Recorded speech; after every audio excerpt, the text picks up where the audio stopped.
The executive boardroom fell silent when the acquisition documents appeared on the massive screen. Directors exchanged nervous glances. Lawyers stopped whispering. Even the confident CEO sitting at the head of the table suddenly looked uneasy. Just hours earlier, she had publicly mocked a quiet single dad who drove one of the company's executive vehicles. Now that same man was calmly walking through the boardroom doors while some of the world's most powerful investors rose from their seats to greet him. Nobody understood why billionaires were treating a driver like a business kingmaker. Then the chairman announced the identity of the investor buying the company. The color drained from Catherine Vale's face. The man she had laughed at wasn't just attending the meeting. He was about to become her new boss. David Mercer had spent most of his life learning an important lesson. People saw what they expected to see. If they saw a tailored suit, they assumed success. If they saw a luxury car, they assumed wealth. If they saw a man driving passengers for a living, they assumed he struggled to pay his bills. Over the years, David had learned not to correct those assumptions. After losing his wife 5 years earlier, appearances became less important than the things that truly mattered. His entire world revolved around his 12-year-old daughter, Lily. Every morning began with making breakfast, helping with school projects, and making sure she felt loved despite the enormous hole left by her mother's absence. The business empire David quietly controlled never mattered as much to him as being present for his daughter. Long before anyone knew his name, David had built a technology investment company from a tiny office and a handful of risky ideas.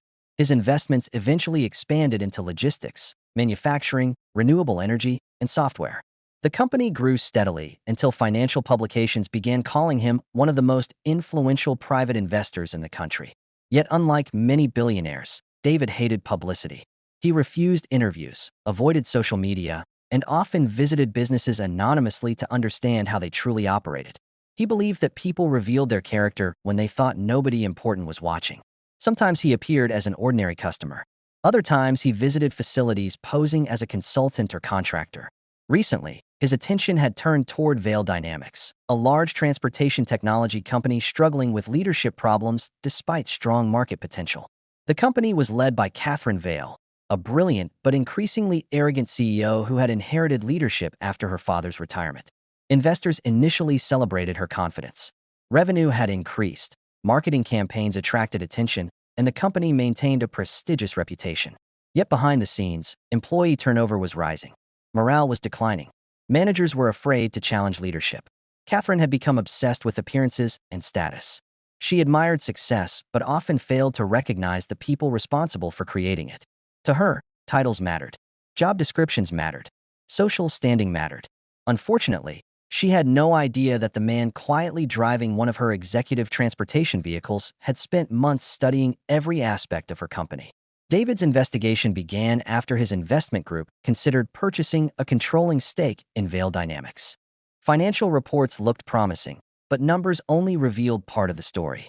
Wanting a first-hand understanding of the company culture, David accepted a temporary driving contract through a transportation service frequently used by executives. The arrangement allowed him to observe how employees treated one another when leadership wasn't paying attention. Day after day, he transported managers, clients, and executives between meetings. Most passengers ignored him entirely. Some were polite, others were dismissive. David listened carefully and learned more during those quiet drives than he ever could from official presentations. Meanwhile, life at home remained beautifully ordinary. Every evening, David returned to the small house he deliberately maintained despite his immense wealth. Lily greeted him at the door with stories from school, endless questions, and dreams she eagerly shared with her father. She knew David was successful but didn't fully understand the scale of his achievements. To her, he was simply Dad, the man who never missed a school recital, never forgot a promise, and always found time to listen. Those moments grounded him. They reminded him why he built businesses in the first place. Wealth could create opportunities, but it could never replace family. As David's evaluation of Vale Dynamics continued, troubling patterns emerged. Employees appeared stressed and fearful. Talented managers left unexpectedly. Customer complaints were increasing despite positive public relations campaigns. During executive transportation assignments, David overheard conversations revealing a culture increasingly driven by ego rather than collaboration. Again and again, one name appeared at the center of those concerns: Catherine Vale. Her decisions generated short-term praise, but long-term instability. Investors had already begun questioning whether the company needed different leadership. David's acquisition team quietly accelerated negotiations, believing the business remained valuable despite its internal problems. What nobody anticipated was that Catherine herself would provide the final piece of evidence needed to justify a takeover. The incident occurred during a major corporate event attended by investors, executives, and industry leaders. David had been assigned to transport guests throughout the day. While waiting near the venue entrance, he noticed an elderly employee struggling to carry equipment through a crowded area. Without hesitation, David stepped forward and helped. Unfortunately, the delay caused Catherine to wait several minutes for transportation. When she finally arrived, already irritated by problems elsewhere, she immediately directed her frustration toward the person she considered least important. In front of employees, investors, and guests, Catherine began criticizing David. She questioned his professionalism, mocked his appearance, and suggested that people in his position should focus on following instructions rather than thinking for themselves. Laughter spread through parts of the crowd. Several executives smiled awkwardly. The elderly employee David had helped attempted to explain the situation, but Catherine silenced him before he could speak. David remained calm. He apologized for the inconvenience despite knowing he had done nothing wrong. The more composed he remained, the more arrogant Catherine appeared. Yet she continued, determined to demonstrate authority in front of the audience. The humiliation deepened when Catherine made a comment she would later regret more than any other. Looking directly at David, she remarked that some people spent their entire lives driving successful people around because they lacked the talent to become successful themselves. The words echoed through the venue. For a brief moment, complete silence followed. David simply nodded and stepped aside. There was no argument, no anger, no attempt to defend himself. He quietly returned to work while Catherine walked away believing she had won some meaningless contest of status. What she failed to realize was that several investors had witnessed everything. More importantly, the man she mocked was already making decisions that could reshape the future of her company. That evening, Lily noticed her father seemed unusually thoughtful. When she asked if something was wrong, David smiled and changed the subject. He refused to burden his daughter with negativity. Instead, he helped her finish a science project and listened excitedly as she discussed her dreams of becoming an engineer. Yet later, after she fell asleep, David reviewed reports from his acquisition team. The incident with Catherine didn't create the decision to buy Vale Dynamics. That decision was already underway. However, her behavior revealed exactly why the company needed change. 3 weeks later, Vale Dynamics announced a special board meeting regarding a major investment transaction. Catherine entered the room expecting another routine negotiation. Instead, she discovered representatives from one of the world's largest private investment groups seated around the table. As discussions began, lawyers unveiled acquisition documents showing that a controlling stake in the company had already been secured. Then the lead investor arrived. To Catherine's disbelief, the quiet driver she had publicly mocked walked into the boardroom. The room immediately stood as senior investors greeted him with respect. In that moment, Catherine learned the truth. David Mercer wasn't a driver struggling to survive. He was the billionaire founder and chairman of the investment group purchasing her company. The shock was immediate and overwhelming. Catherine stared at David as if trying to convince herself the situation wasn't real. Every assumption she had made collapsed instantly.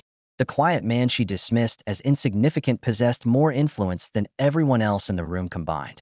Yet what unsettled her most wasn't his wealth. It was the realization that he had witnessed her leadership firsthand. He had observed how employees were treated. He had seen how fear shaped decision-making. He had experienced the culture she created. Suddenly, the acquisition felt less like a business transaction and more like a judgment. David never raised his voice. He never mentioned the humiliation during his opening remarks. Instead, he calmly presented data documenting employee turnover, declining morale, management failures, and lost opportunities. Every conclusion was supported by evidence gathered during months of observation. Board members listened carefully as David explained how the company's greatest weakness wasn't technology, competition, or market conditions. It was leadership disconnected from the people doing the work. Catherine realized she wasn't being exposed by an enemy seeking revenge. She was being confronted by facts she could no longer ignore. As part of the acquisition agreement, Catherine's role would be significantly reduced while a new leadership team implemented cultural reforms throughout the company. For the first time in years, she lacked the authority to dismiss criticism. Directors who once remained silent began speaking openly about concerns they had hidden. Employees were invited to provide honest feedback. Managers previously ignored were promoted based on performance rather than politics. The transformation happened quickly because the problems had never been difficult to identify. They simply required someone willing to acknowledge them. The greatest moment of justice arrived not during board meetings, but weeks later when David visited company headquarters as chairman. Employees who once felt invisible were invited to share ideas directly with leadership. Recognition programs were expanded. Training opportunities increased.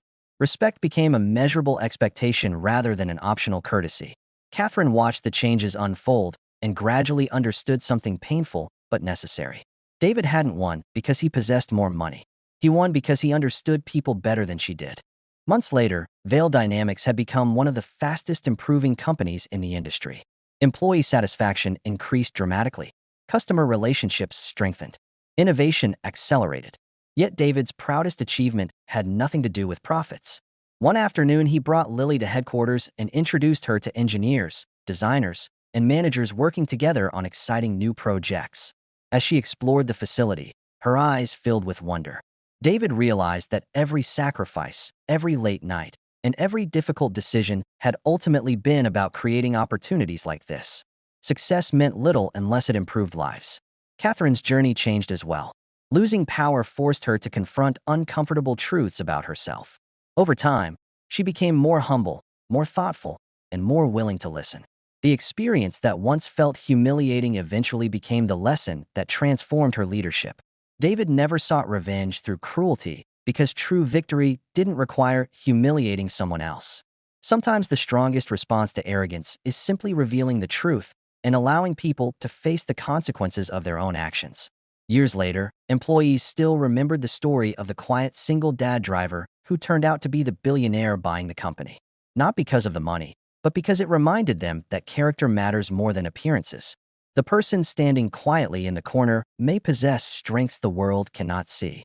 And if this story reminded you never to judge someone's worth based on their job, clothes, or status, share it with someone who needs that message. Leave a comment about a time perseverance proved others wrong. And don't forget to subscribe, like, and share for more powerful stories where humility, family, and character always have the final word.